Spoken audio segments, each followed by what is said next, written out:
स्वागत है हिंद टुडे पर। मैं हूं आपके साथ मोहम्मद खालिद खान। आपने कल देखा होगा कि जिस तरीके से समाजवादी पार्टी ने जो नेता सदन चुना है वो बहुत चौंकाने वाला रहा है। आपको बता दें कि जिस तरीके से शिवपाल यादव को लगातार लोग कह रहे थे कि शिवपाल यादव आएंगे और शिवपाल यादव के ऊपर अटकलें लगाई जा रही थी, लेकिन ऐसा बिल्कुल नहीं हुआ। क्यों नहीं हुआ ये तो पार्टी के राष्ट्रीय अध्यक्ष अखिलेश यादव जी जानते हैं।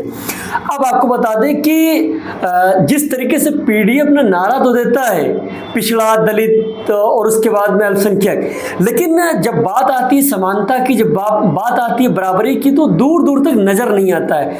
अब जैसे कि आपको बता दें कि जो क्या नाम है, इसके अंदर समाजवादी पार्टी के अंदर जो सीनियर नेता हैं, महबूब अली हो गए या उसके बाद में शाहिद मंजूर साहब हैं, तो इनको काम दिया गया है कि एक तरीके से सिर्फ आप चौकीदारी करते रहिए और अपने एक रजिस्टर ले लीजिए, चाहते रहिए कि आपका काम क्या बचा है। अब आपको बता दें कि यहाँ से किस और भी कहा जा रहा है कि सियासी गलियों में इसको लेकर काफ़ी गहमी गहमा है।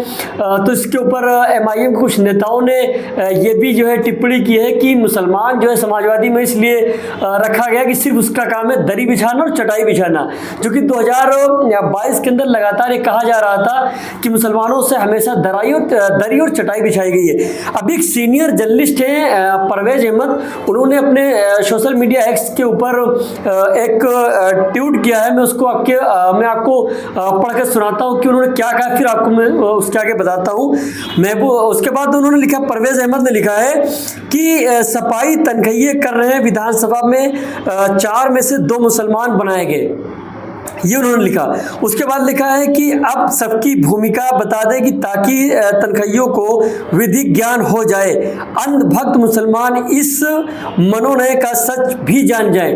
मतलब यहाँ पे देखिए कि सीनियर जर्नलिस्ट भाई उसकी निगाहें बहुत दूर तक होती है, लेकिन यहाँ पर जो लफ्ज इस्तेमाल किया गया अंधभक्त मुसलमान, अंधभक्त का मतलब ये यहाँ पे कहा जाए कि आंखों को बंद करके और कानों को बंद करके किसी को वोट करना और उनके पास कोई ऑप्शन न रहे उनके हिसाब से, जो कि ऑप्शन बहुत सारे हैं। जो कि बीएसपी के जो सुप्रीमो है मायावती जी ने काफ़ी मुसलमानों पर भरोसा जताया था, काफ़ी टिकट दिए थे, लेकिन मुसलमान उस पर खरा नहीं उतरा। क्यों नहीं उतरा ये तो उसकी पर्सनल हेडेक है। फिर मैं आपको बताता हूँ कि इसके ऊपर परवेज अहमद क्या लिखते हैं। नंबर 1, माता प्रसाद पांडे जो नेता प्रतिपक्ष बनाए गए हैं, जो कि चुनाव के अंदर समाजवादी पार्टी के अंदर लगभग 70 से 80% जो पंडित बिरादरी है वो भारतीय जनता पार्टी में गई थी। अब माता प्रसाद के बारे में क्या लिखते हैं कि माता प्रसाद पांडे नेता प्रतिपक्ष कार्य सुविधा। अब इनके लिए क्या क्या रहेगा, कैबिनेट मंत्री का दर्जा, मंत्री को मिलने वाली सुविधा, प्रोटोकॉल स्टाफ, विधानसभा की कार्रवाई के दौरान किसी विषय और किसी भी समय बोलने का असीमित अधिकार, समय सीमा नहीं, यूपी में सभी संवैधानिक पदों की नियुक्ति समिति में अनिवार्य सदस्य, किसी व्यक्ति पीआरओ नियुक्त करने आदि अधिकार आदि, ये लिखते हैं। मतलब ये एक नेता सदन को मिलती है सारी चीजें, लेकिन उसके बाद जो नाम आता है वो आता है कमाल अख्तर का। अब देखिए कमाल अख्तर को अखिलेश यादव ने किस ड्यूटी पर रखा है। अब आप देखिए कमाल अख्तर के बारे में लिखते हैं कि कमाल अख्तर मुख्य सचेतक कार्य सुविधा, जब दल के राष्ट्रीय प्रदेश अध्यक्ष निर्देशित करें तब विधायकों को आने का विहित जारी कर दें, विधायकों के प्रश्न देखकर उसकी जानकारी दल मुखिया से साझा करें और पटल पर भेज दे। इसका मतलब है कि रजिस्टर ले लीजिए और चढ़ाते रहिए। एक गांव की लैंग्वेज में मैं आपको बता दे रहा हूँ, पोस्टमास्टर की तरह जो है आपको यहाँ बता दें कि जो कमाल अख्तर इनके बारे में जो कहा गया है, तो पोस्ट मास्टर की तरह कहा गया कमाल अख्तर के बारे में कि इनका जो काम है ये इस तरह का है कि जैसे पोस्ट मास्टर होता है। फिर उसके बाद में बात आती है तीसरे नंबर पर यहाँ पर महबूब अली की। ये भी एक बड़े सीनियर नेता हैं। महबूब अली के बारे में लिखते हैं कि अधिष्ठाता कार्य अधिकार, विधानसभा अध्यक्ष, विधानसभा उपाध्यक्ष यदि सदन में उपलब्ध नहीं है तब अधिष्ठाता के रूप में सदन चलना, तो इस तरीके से लिखते हैं। फिर उसके बाद लिखते हैं इसमें कोई अधिकार नहीं है, विधायक को मिलने वाली सुविधा के अतिरिक्त कोई सुविधा नहीं, कोई विशेषाधिकार नहीं। 4 नंबर पे आते हैं राकेश कुमार उर्फ आरके वर्मा, उप सचेतक कार्य अधिकार, मुख्य सचेतक की गैर हाजिरी में विपक्ष जारी करना, इनका ये काम है, विहप जारी करना। फिर उसके बाद में जो लास्ट में लिखते हैं वो ये लिखते हैं कि कोई सुविधा नहीं, कोई अतिरिक्त अधिकार नहीं, दरअसल इसी को कहते हैं सियासी दरी उठाना। अब भी मुसलमान को सियासी दरी उठाने का अर्थ समझना होगा। यहाँ पे जो परवेज अहमद लिखते हैं ये बड़ी इंटरेस्टेड चीज़ें लिखते हैं और बड़ी जानकारी की बातें लिखते हैं कि जिस तरीके से अखिलेश यादव ने लोकसभा के चुनाव के अंदर जो मुसलमानों के वोट का जो इस्तेमाल किया, ना कहीं पर मुसलमानों को फ्रंट पर रखा गया, ना उनके नेताओं को रखा गया, ना आजम खां का कहीं बार बार जिक्र किया गया, और उसके बाद में मुसलमानों से वोट भी लिया गया और मुसलमानों को बार बार यही डराया जा रहा है कि भारतीय जनता पार्टी आ जाएगी। तो मैं आपसे जानना चाह रहा हूं कि क्या भारतीय जनता पार्टी को हराने का ठेका क्या सिर्फ मुसलमानों ने ही ले रखा है? ये कोई नई बात नहीं है, ये काफी जमाने से बात चली आ रही है।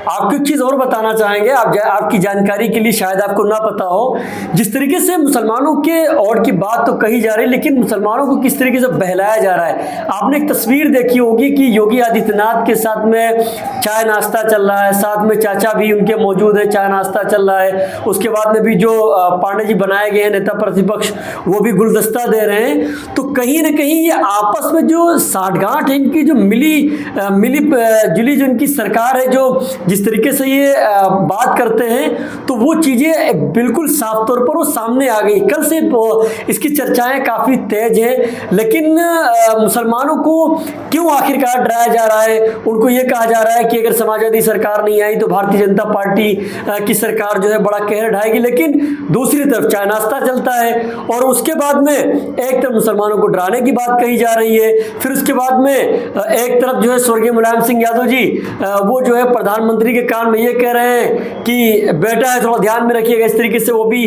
काफी चर्चाएं हुई हैं।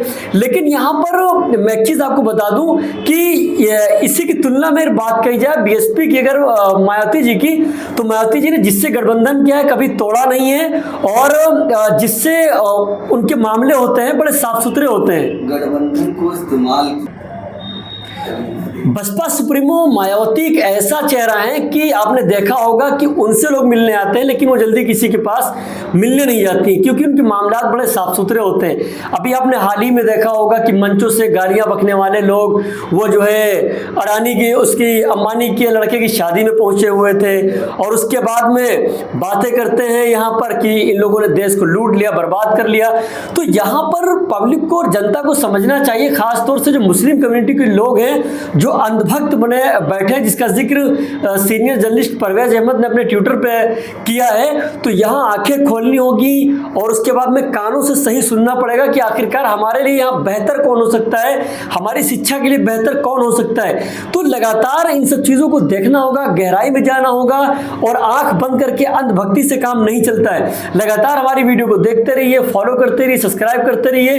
कमेंट बॉक्स में जरूर बताइएगा कि हमारी वीडियो कैसे लगी और आप मुझे सुझाव भी दे सकते हैं किस मुद्दे पर हमें और भी बेहतर बात करनी चाहिए। शुक्रिया।